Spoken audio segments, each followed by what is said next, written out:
नमस्कार।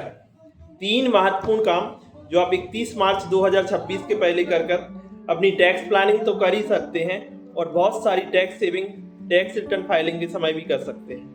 पहला महत्वपूर्ण काम, यदि आप शेयर ट्रेडर हैं और शेयर्स में डील करते हैं तो ऐसे शेयर्स जो आप 1 वर्ष से अधिक होल्ड किए हुए हैं और उन्हें बेचने की प्लानिंग कर रहे हैं, तो उन्हें बेचने की प्लानिंग आप 31 मार्च 2026 के पहले ही कर लें, क्योंकि ऐसी शेयर्स की सेल पर आपको गवर्नमेंट 1,25,000 तक की छूट देती है। तो 31 मार्च 26 के पहले यदि कोई भी लॉन्ग टर्म शेयर्स बेचे जाते हैं तो आपको 1,25,000 तक की मुनाफा पर कोई भी टैक्स नहीं लगेगा। तो यदि आप कोई लॉन्ग टर्म शेयर्स बेचने की प्लानिंग में है तो इसे 31 मार्च 26 के पहले उचित दाम देखकर ही निकाल दें।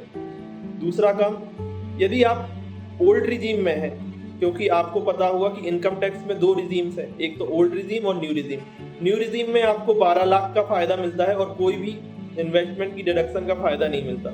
लेकिन यदि आप ओल्ड रिजीम में हैं और इन्वेस्टमेंट की डिडक्शन का फायदा लेना चाहते हैं, 31 मार्च 2026 के पहले आप इन्वेस्टमेंट की प्लानिंग कर लें। सारे इन्वेस्टमेंट जो 80C 80D के दायरे में आते हैं उनका 31 मार्च 26 के पहले निवेश होना अनिवार्य है।